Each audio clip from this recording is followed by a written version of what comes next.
Hello বন্ধুরা, আজকের ভিডিওতে তোমাদের দুধ পুলি আর চুষি পিঠা একসাথে বানানো দেখাবো। পিঠে বানানোর জন্য প্রথমেই নারকেলের পুরটা বানিয়ে নেওয়া হবে। প্রথমে কড়াইয়ে বেশ কয়েকটা গুড়ের বাতাসা দিয়ে জল দিয়ে এটাকে ফুটিয়ে নেওয়া হলো। বাতাসার জলটা ভালোভাবে ফুটে গেছে। এবার এর মধ্যে কোরানো নারকেলগুলো মিশিয়ে নেওয়া হবে।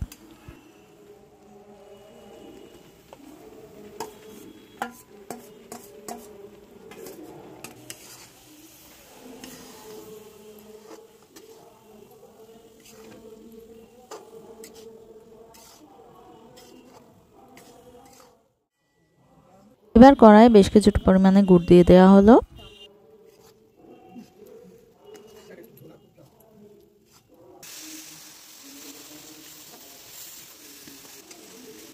আমাদের নারকেলের পুরটা একেবারে তৈরি হয়ে গেছে। একটা পাত্রে চালের গুঁড়ি নিয়ে সেটা গরম জল নিয়ে ভালো করে মেখে নেওয়া হলো। এভাবে একটা মণ্ড তৈরি হয়ে যাওয়ার পর এর মধ্যে একটু ঘিয়ের ময়ান দিয়ে দেওয়া হচ্ছে। চালের গুঁড়িতে এইভাবে ঘিয়ের ময়ান দিয়ে মাখলে পিঠে সহজে ফেটে যায় না। ঠান্ডা হওয়ার পর পিঠে শক্তও হয় না। মেখে মণ্ডটা তৈরি করা হয়ে গেছে। এবার একটা ভিজে কাপড় দিয়ে এটাকে ঢেকে রাখা হলো। এখান থেকে ছোট ছোট নেচি কেটে তার মধ্যে নারকেলের পুর ভরে পিঠে করা হবে।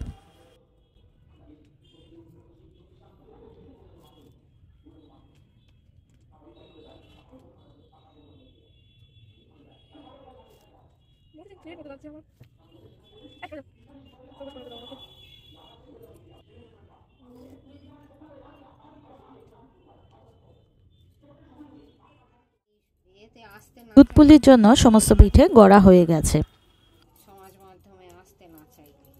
আর ওইদিকে তৈরি করা হচ্ছে চুষি পিঠে।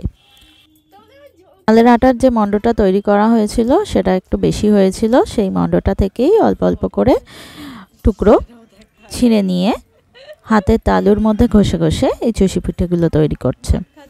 ভাত খাচ্ছে দেখায়, তাহলে জল খাচ্ছে কেন দেখানো যাবে না? যা খাচ্ছে তাই দেখায়। এবার একটা পাত্রের মধ্যে 2 লিটার দুধ নেওয়া হয়েছে।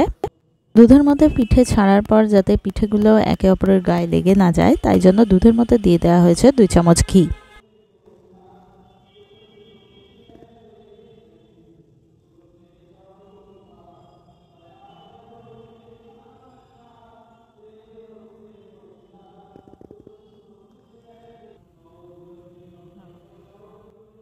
তা বেশ ভালোভাবে ফুটে উঠেছে।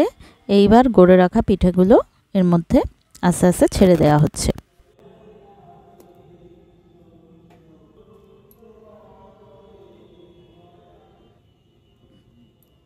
ও মা,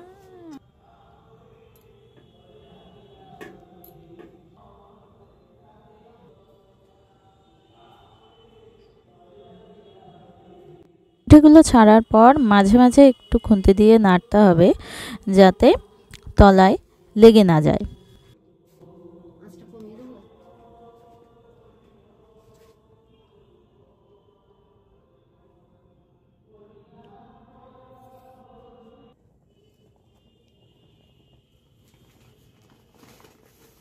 পিঠেগুলো দুধের উপরের দিকে ভেসে এলে বুঝতে হবে ওগুলো সেদ্ধ হয়ে গেছে। তখন গুড় দিয়ে দিতে হবে এর মধ্যে। গুড় বা পাটালি দেওয়ার পর কিন্তু চুপচাপ থাকলে হবে না, তখন কিন্তু অনবরত নাড়তে থাকতে হবে, নাহলে কিন্তু পিঠেগুলো তলায় লেগে যাওয়ার সম্ভাবনা থাকে।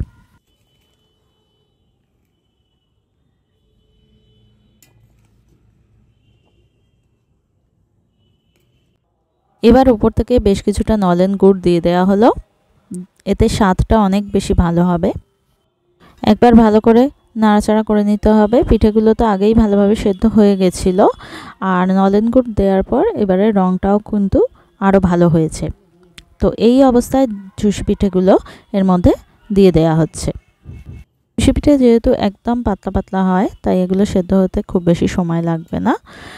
আর একবার ভালোভাবে ফুটে গেলেই চুষি পিঠেগুলোও খুব ভালোভাবে সেদ্ধ হয়ে যাবে। ভিডিওটা ভালো লাগে থাকলে লাইক, শেয়ার, কমেন্ট করে দিও আর চ্যানেলটা সাবস্ক্রাইব করতে ভুলো না।